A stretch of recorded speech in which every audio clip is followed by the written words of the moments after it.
Quoi? Le beau nom de fille est un titre, ma sœur, dont vous voulez quitter la charmante douceur. Et de vous marier, vous osez faire fête? Ce vulgaire dessein vous peut monter en tête? Oui, ma sœur. Ah, ce oui, se peut-il supporter, et sans un mal de cœur saurait-on l'écouter? Qu'a donc le mariage en soi qui vous oblige, ma sœur? Ah, mon Dieu, fi, comment? Ah, fi, vous dis-je, ne concevez-vous point ce que, dès qu'on l'entend, un tel mot à l'esprit offre de dégoûtant? De quelle étrange image on est par lui blessé, sur quelle sale vue il traîne la pensée?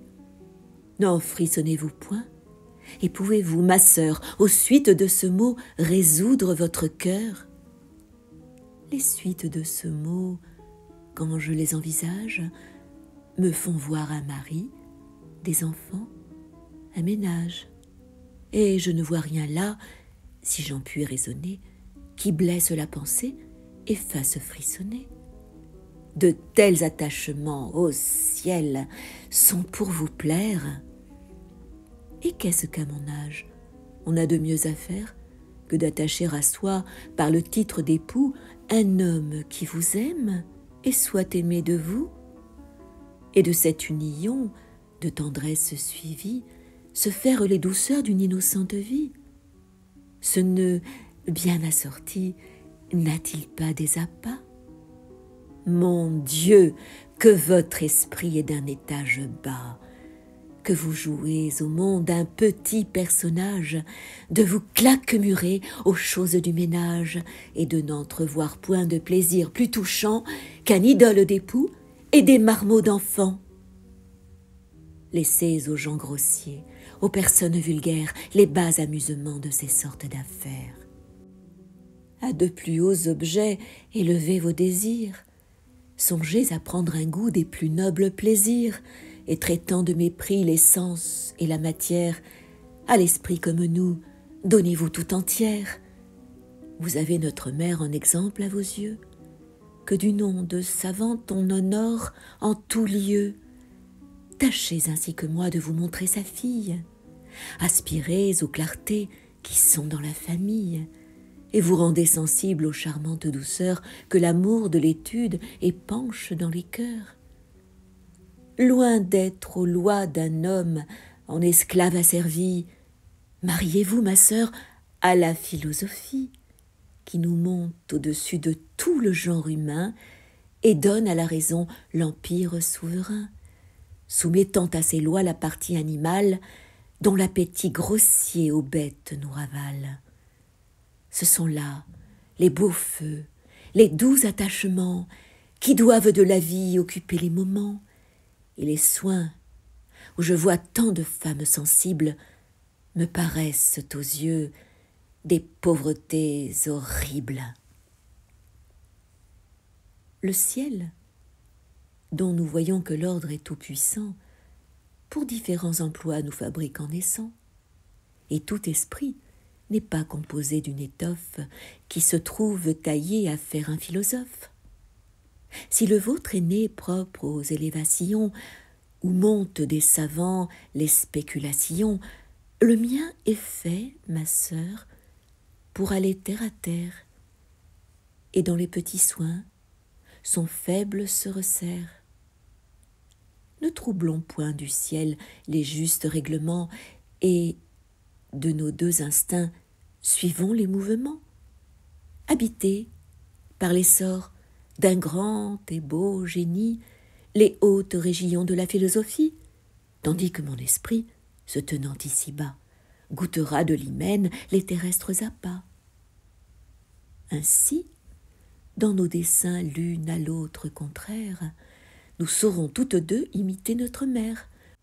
Vous, du côté de l'âme et des nobles désirs, moi, du côté des sens et des grossiers plaisirs. Vous, aux productions d'esprit et de lumière, moi, dans celles, ma sœur, qui sont de la matière. Quand sur une personne on prétend se régler, c'est par les beaux côtés qu'il lui faut ressembler. Et ce n'est point du tout la prendre pour modèle, ma sœur, que de tousser et de cracher comme elle. Mais vous ne seriez pas ce dont vous vous vantez si ma mère n'eût eu que de ses beaux côtés. Eh bien, vous prends, ma sœur, que son noble génie n'est pas vaqué toujours à la philosophie. De grâce, souffrez-moi par un peu de bonté les bassesses à qui vous devez la clarté, et ne supprimez point, voulant qu'on vous seconde, quelque petit savant qui veut venir au monde. Je vois que votre esprit ne peut être guéri du fol entêtement de vous faire un mari. Mais sachons, s'il vous plaît, qui vous songez à prendre. Votre visée, au moins, n'est pas mise à Clitandre. Et par quelle raison n'y serait-elle pas? Manque-t-il de mérite?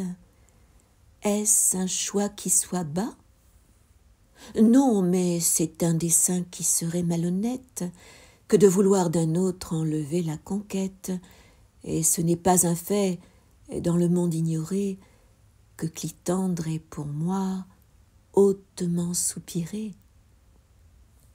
Oui, mais tous ces soupirs chez vous sont choses vaines, et vous ne tombez point aux bassesses humaines.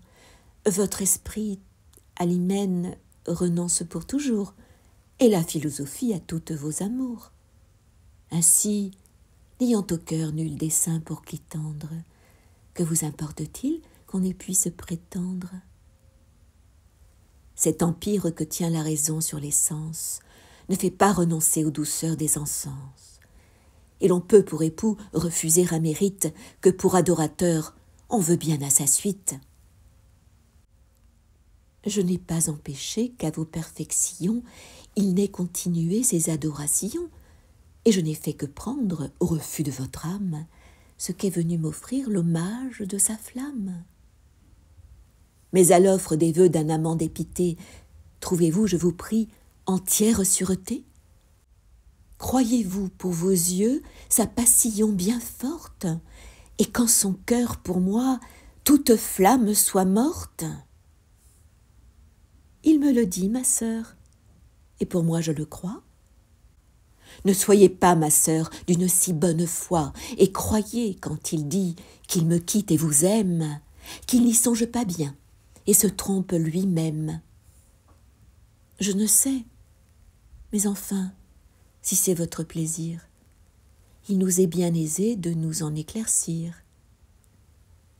Je l'aperçois qui vient, et sur cette matière, il pourra nous donner une pleine lumière.